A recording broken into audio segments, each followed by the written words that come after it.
afternoon, I'm Shawnee Au, and this is One News Now.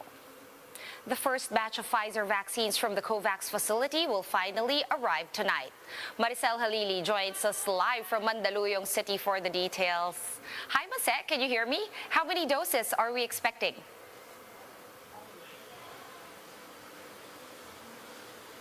Doses of Pfizer Hi, to be Sean. delivered. We're expecting about 193,000 doses of Pfizer to be delivered in the country today. This will be the first tranche of Pfizer vaccine from the COVAX facility. And as per Vaccine Star Carlito Galvez, their plan is to distribute these vaccines to areas such as Cebu and Davao, where the cases of COVID-19 is still increasing.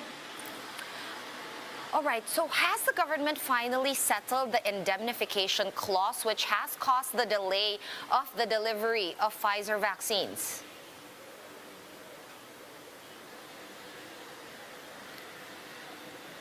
Yes, I assume the indemnity clause is not a problem anymore because this is one of the conditions of Pfizer vaccine. Before they agree to deliver their doses here in the country, they are actually one of those brands of vaccine demanding for indemnity clause because they are actually concerned about the issue on Dengvaxia that happened in the country, and this is the reason why they asked for protection from the national government. A few months ago or months ago, Vaccine Star Carlito Galvez already stated that they have already signed the indemnity clause and they are just waiting for the response of the Pfizer representative about the provisions that they have recommended. And since the Pfizer vaccine will already be delivered to the country today, so we can say that the indemnity clause is not an issue anymore. All right, good to hear. Now, did the palace have any reaction to Sinopharm's vaccine getting an emergency use listing from the WHO?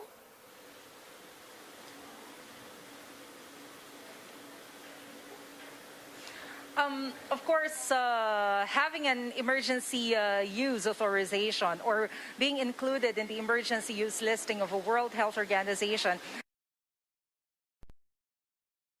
that particular brand of vaccine, but that is not one of the requirements to process or to approve the EUA here in the country by the Food and Drug Administration. Of course, it will make the job of FDA easier because they can just read the reports or the information that will come from the WHO. But before we can use Sinopharm in the country, we still have to wait for an emergency use authorization from FDA, or at least the compassionate permit license, which was already issued, but only to the members of the Presidential Security Group. All right, so hoping that makes things smoother for vaccine procurement. Now, did the palace spokesman have any reaction to the mass gathering that happened this weekend over at the Gubat sa Ciudad Resort in Caloocan City?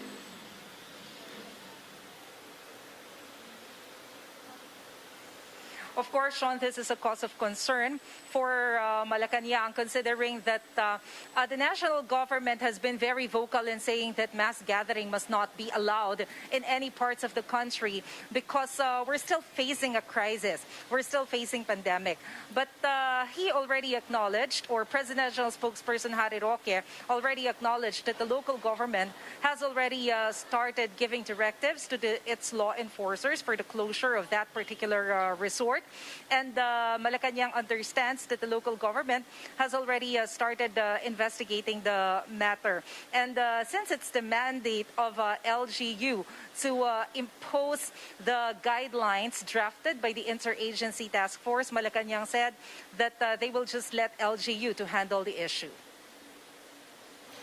All right, so leaving it to the Caloocan LGU, and we'll wait for updates from there. Now, on the issue of the West Philippine Sea, have there been any new pronouncements from the palace?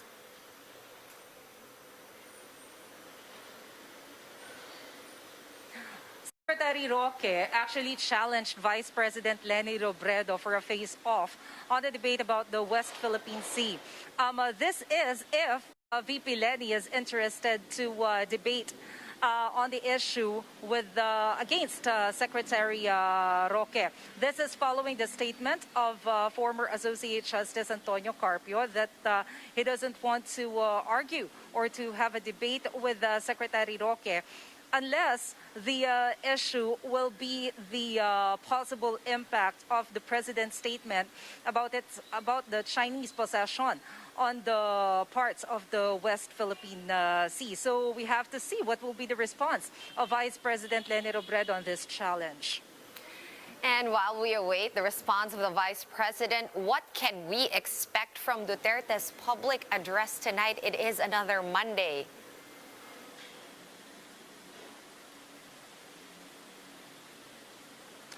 Sean, as we all know, President has always been spontaneous in all his speeches, so we just have to wait and see what he has to say in his talk to the people tonight. All right, waiting and seeing alongside you. Thank you so much for all those updates, Maricel Halili, joining us live from Mandaluyong. The Interior Department reports that around 80% of the 22.9 billion peso lockdown assistance fund has been distributed among beneficiaries in the NCR Plus bubble. DILG Secretary Ed Año said that some 18.6 billion of the total amount have been given to qualified residents. Año is confident that all LGUs within the bubble will meet the May 15 deadline despite challenges in distribution. The agency also explained that some LGUs have yet to complete their ayuda distribution due to a huge number of beneficiaries and appeals, as well as the lengthy process of payout in electronic distribution. An anti-communist insurgency task force, NTF-ELCAC, held a press conference earlier today. For the details, we have News 5 correspondent Zoni Esguerra joining us live over the phone. Hi, Zoni, what's up? What were the takeaways from this morning's briefing?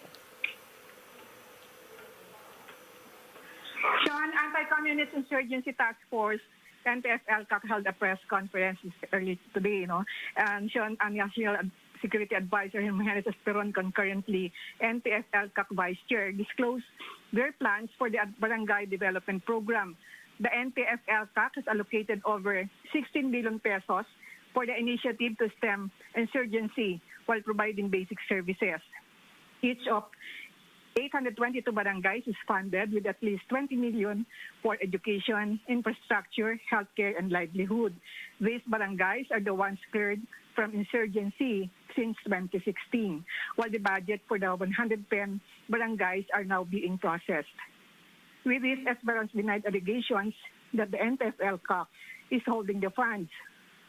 Over 1,400 barangays have been recommended for inclusion in the development program for 2022.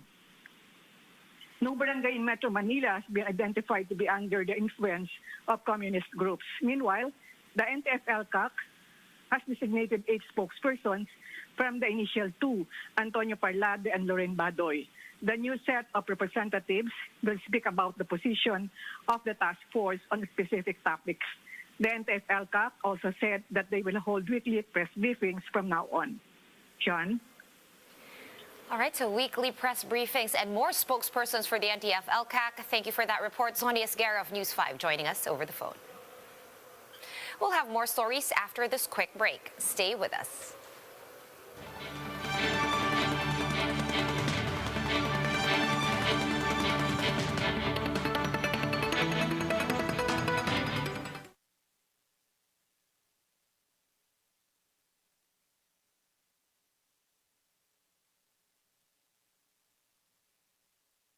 Yes po.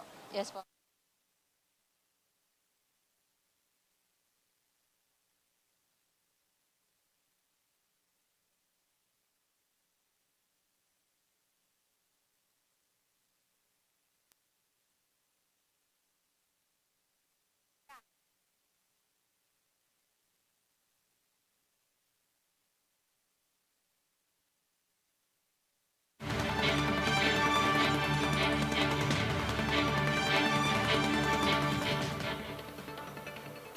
You are still watching One News Now. I'm Sean Yao.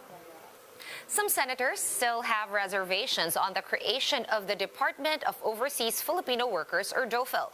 Let's discuss that further with Man Los Baños, who joins us live from Pasig. Hi, Man. What were the key takeaways from today's Senate hearing? Hi, Sean. Good afternoon. Senators quizzed the proponents of the Department of Overseas Filipino Workers, or DOFIL, because of the proposed setup and policies. Apparently, Sean, the two major agencies related to OFWs, which are the POEA and OWA, are not included inside the DOFIL. And so the senators asked, what can the DOFIL do that these two major agencies aren't doing yet? Some of the agencies that will be under DOFIL: the Foreign Affairs Migrant Workers Office, the Philippine Embassy's Assistance to National Section, Philippine Overseas Labor Office, and International Labor Affairs Bureau. Cabinet Secretary Carlo Nograles defended DOFIL's creation, saying OFWs need to go to just one department whenever they have concerns.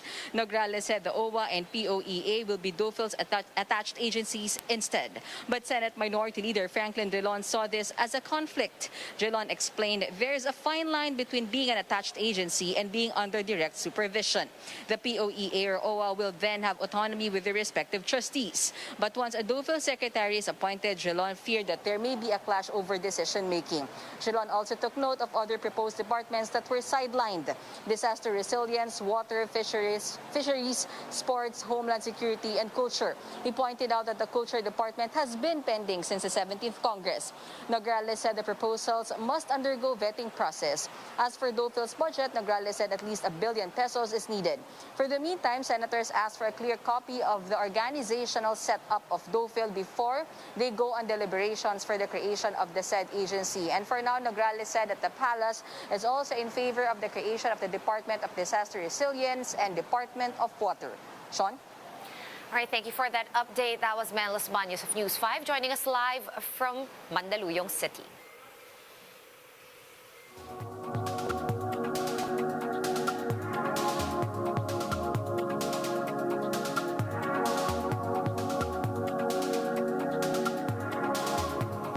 Dr. Anthony Fauci believes that the United States is undercounting COVID-19 deaths.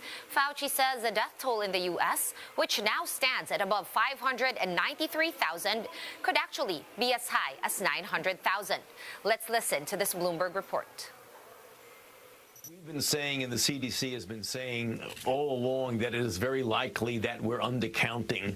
The model says that it's a significant amount, as you mentioned correctly, 900,000. That's a bit more than I would have thought the undercounting was. But, sometimes the models are right on line. Sometimes they're a bit off. But I think there's no doubt and have been undercounting.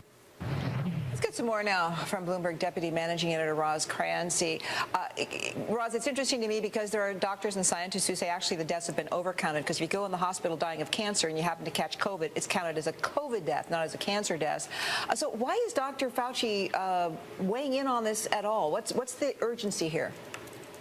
That's quite right, Kathleen. I mean, there's the idea that people can die with COVID rather than of COVID, and how you slice that is a question for a lot of epidemiologists for years to come. But Dr. Fauci was ripping off a study from the University of Washington.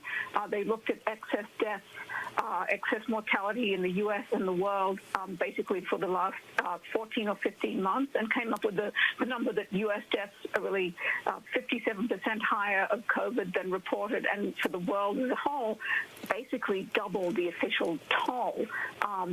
So, to the extent that they run these numbers through their epidemiological studies, I think there's a lot of validity to them. And we know that countries like Mexico recently re-reported their excess deaths way higher than they had been. And one thing that the University of Washington said is that they specifically mentioned Japan, Egypt, and some Central Asian countries, saying that those countries' coronavirus deaths could be 10 times their officially reported numbers. So it really is quite sobering. I mean, at some point, 3 million, 6 million, 7 million, they're just massive numbers, and we've reflected on that many times over the past few months.